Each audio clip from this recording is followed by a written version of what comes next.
Welcome to the deep dive. Today, we're plunging headfirst into the fascinating world of sexual desire, using that source you shared with us. Right. Justin J. Lehmiller's book, Tell Me What You Want, Yeah. The Science of Sexual Desire. Exactly.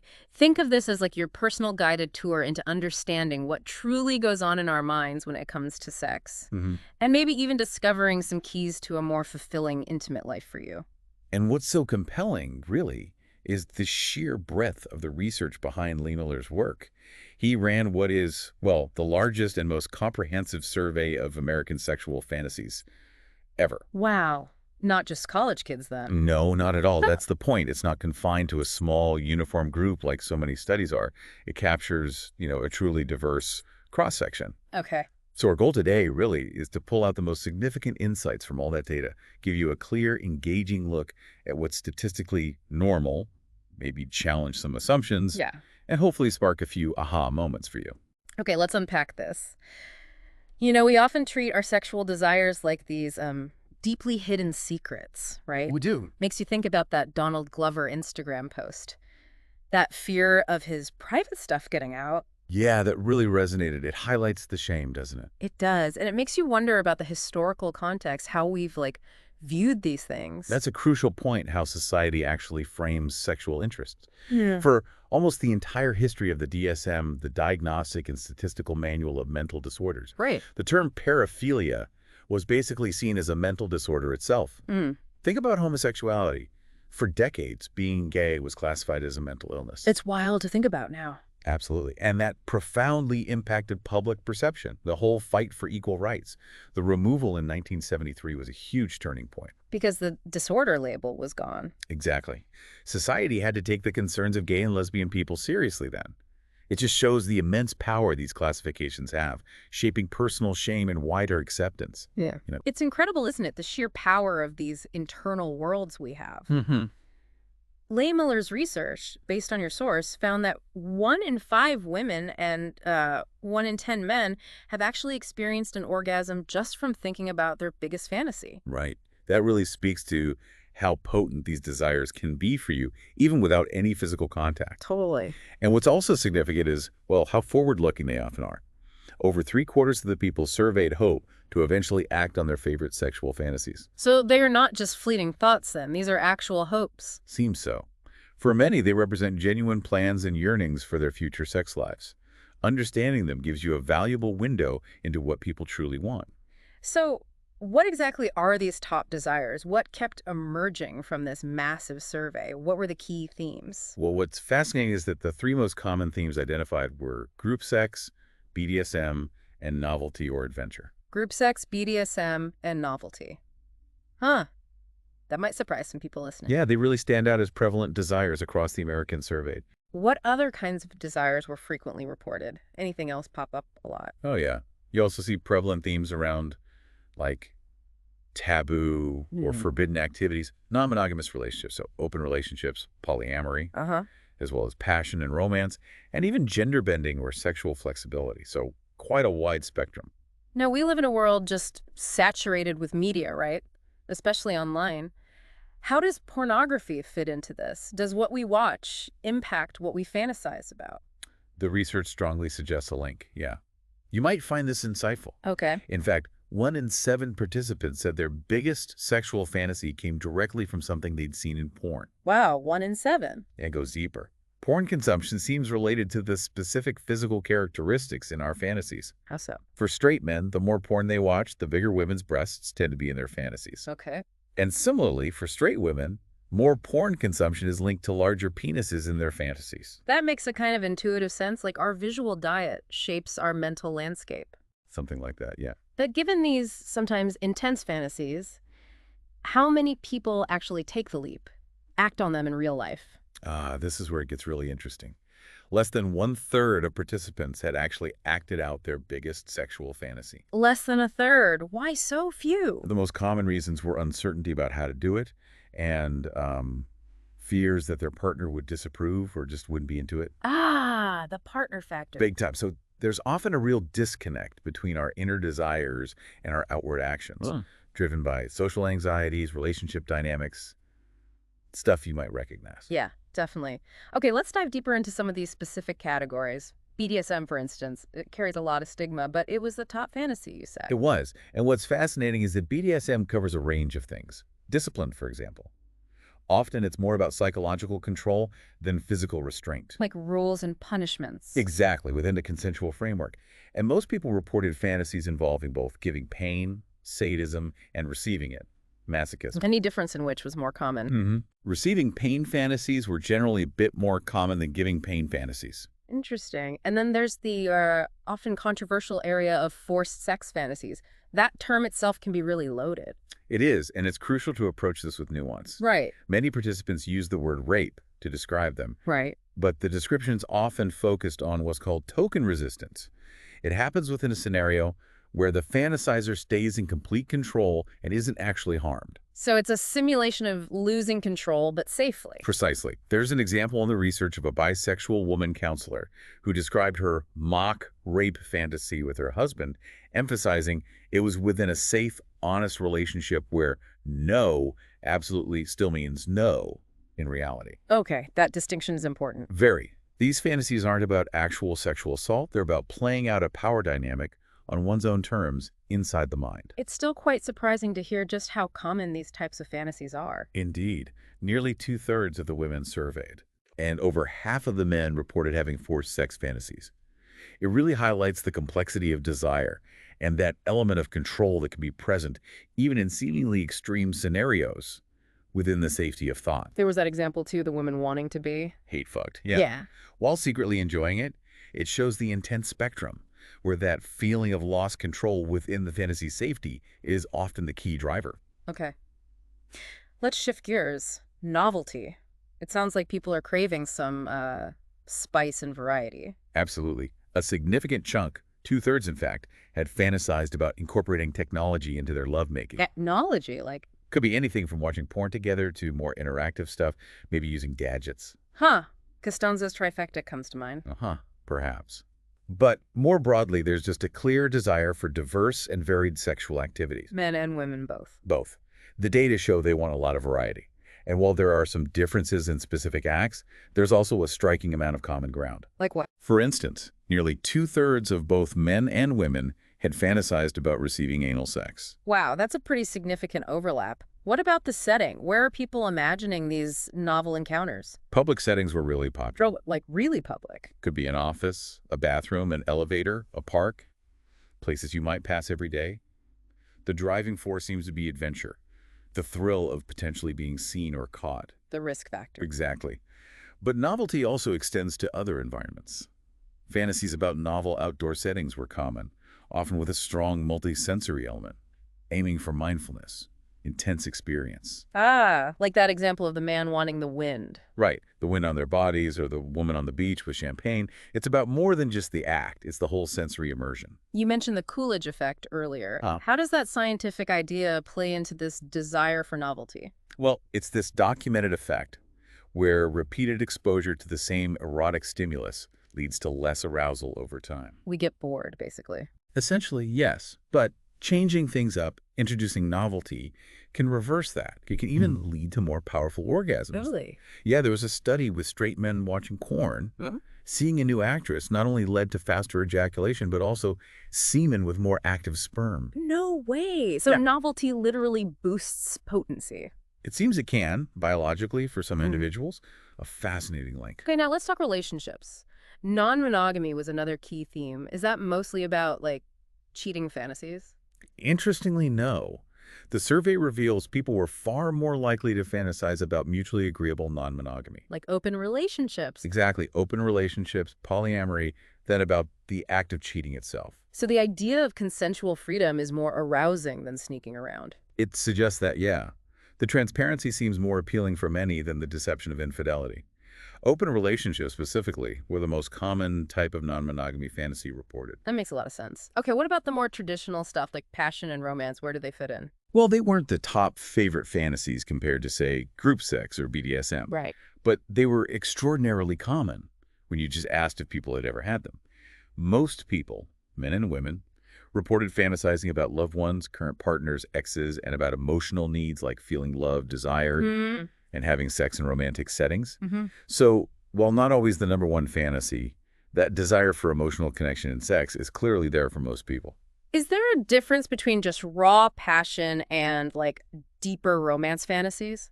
Yes, the research distinguishes between passion-only fantasies, focused on intense attraction, maybe feeling irresistible, Okay. and romance intimacy fantasies that link sex with that deeper emotional connection, like the woman on the beach with champagne or the man wanting to reconnect with his ex. Those feel different. Got it. And then there's the intriguing category of gender bending and sexual flexibility. What did the research uncover there? Fantasies about transsexualism came up, highlighting that it's not always solely about gender identity. For some, there's sexual arousal tied to the thought of changing into the other sex. Hmm. There's a quite descriptive example in the book about that. Then you have sexual flexibility fantasies, heterosexual folks feeling aroused by thoughts of same-sex encounters. Was that common? Particularly among heterosexual women, 59% reported fantasies like that, compared to only 26% of heterosexual men. Wow, big difference. Why? Often seems to stem from curiosity, maybe prior experiences playing a role. Interesting. And another interesting point, while women had more fantasies about bending their sexual orientation, men actually had more fantasies about bending their gender. Bending their gender. Yeah, which relates to a concept called autogynephilia, sexual arousal, from the thought or image of oneself as a woman. Huh. It's fascinating how these fantasies can reflect so much about our individual psychology. So, what do these diverse fantasies actually say about us as individuals? Does our age, sexual orientation, personality play a role in shaping them? Oh, definitely. The survey explored exactly those links: demographics, personality, sexual history, and fantasy content.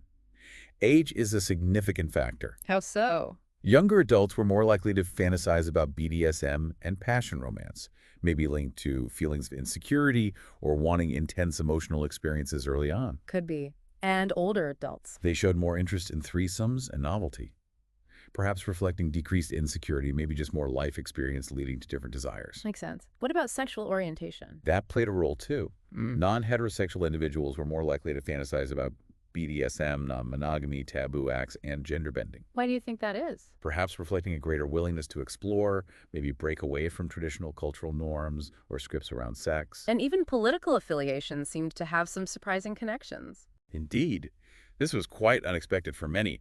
Republicans surprisingly reported fantasizing more about non-monogamy and taboo acts than Democrats. Really? Any theories why? Some researchers suggest it could be a manifestation of reactance, basically, wanting what you perceive as being restricted or unconventional, kind of a forbidden food effect. Huh.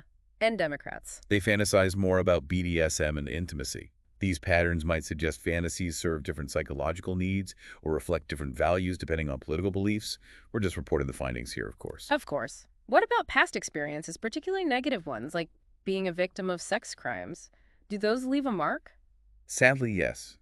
The research indicates that victims were more likely to fantasize about most aspects of BDSM: emotional and emotionless sex, gender bending, and sexual flexibility. Why would that be? It could potentially be a form of psychological coping, a way of seeking control, maybe escape, or even processing trauma within the safety of their own minds, Hmm. especially since victims often reported lower self-esteem, more anxiety, and more sexual problems, too. That's heavy.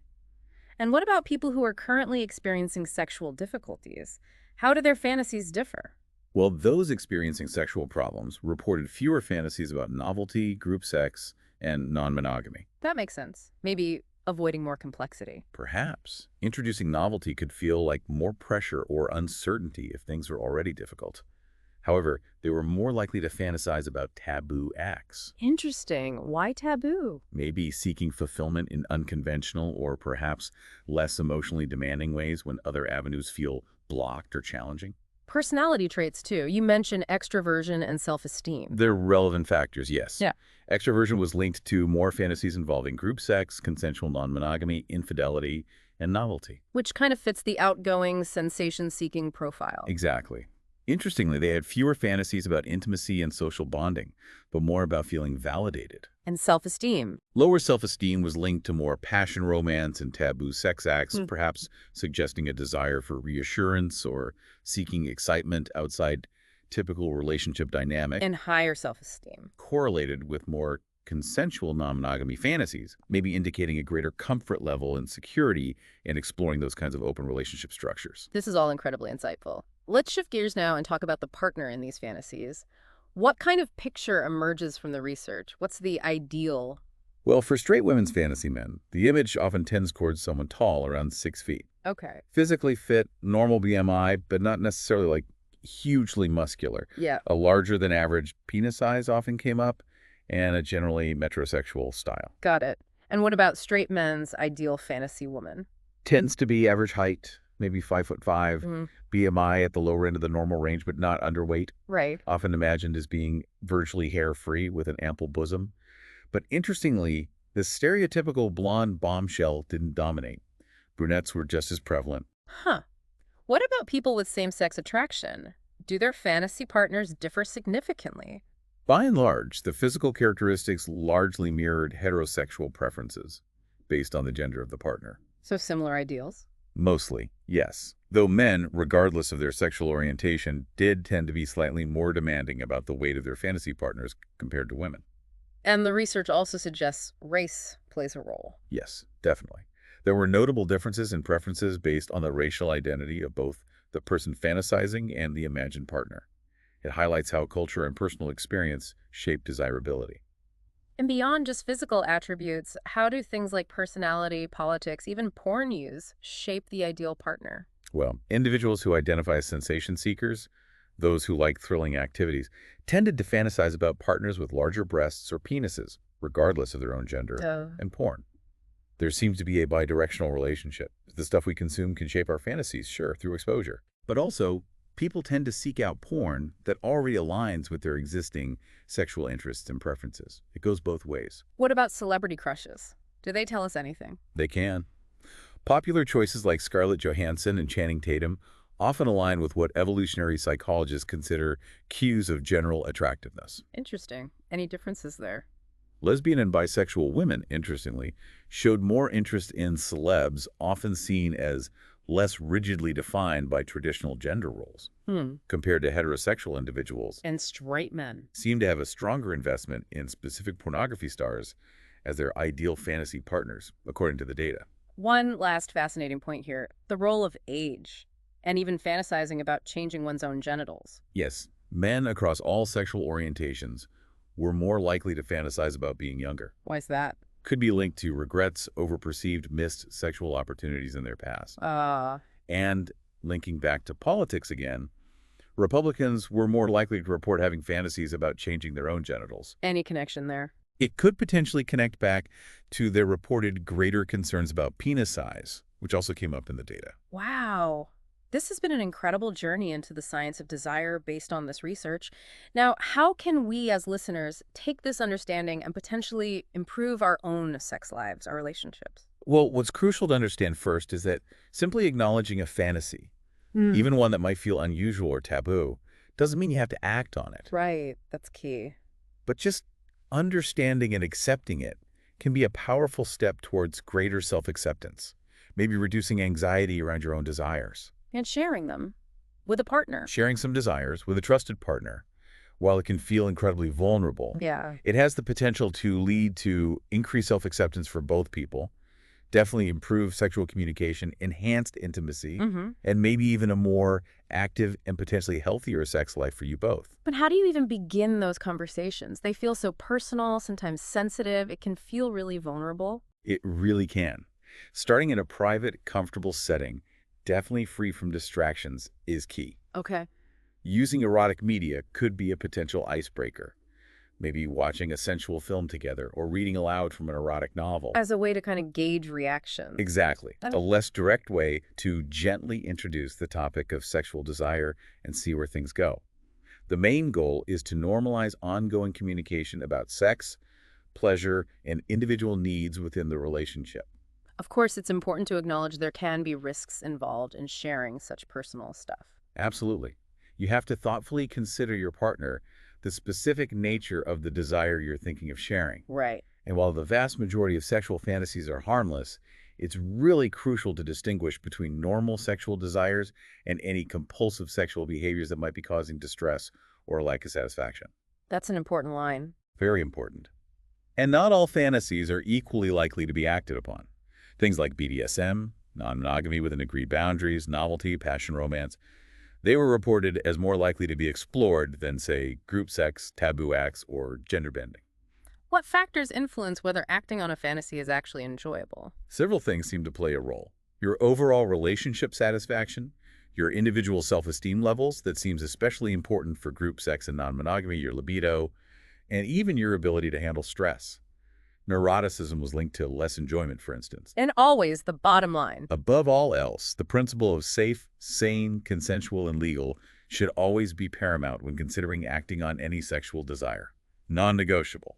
This understanding of sexual desire really goes beyond just individual relationships, doesn't it? There seem to be broader societal implications here. Indeed, there's a real ongoing need for comprehensive sex education that goes far beyond basic biology.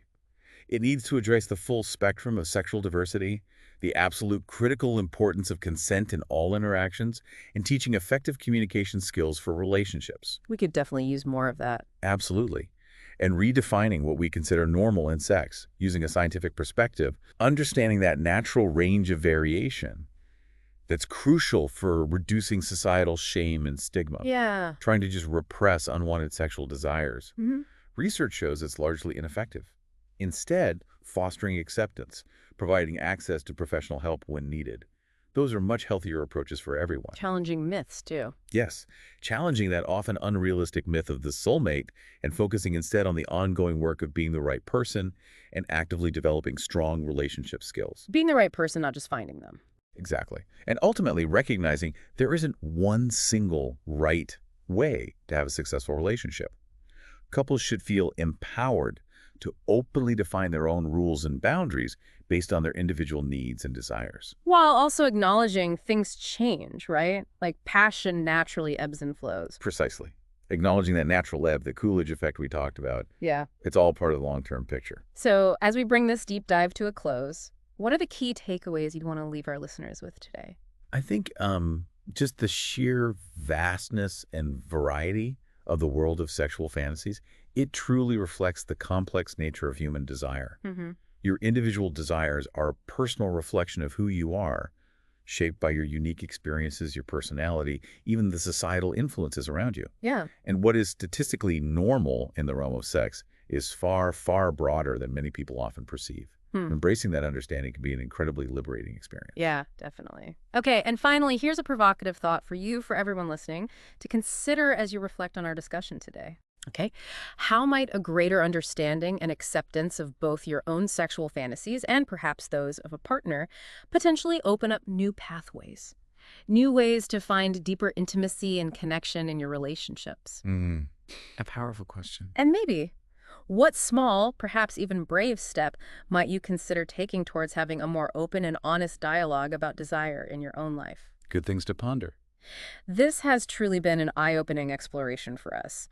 We really encourage you to delve further, maybe revisit that source material you shared, and continue your own personal journey of sexual self-discovery. Absolutely. What other questions arose for you during our conversation? What specific aspects of sexual fantasy and desire have piqued your curiosity even further? Keep asking those questions.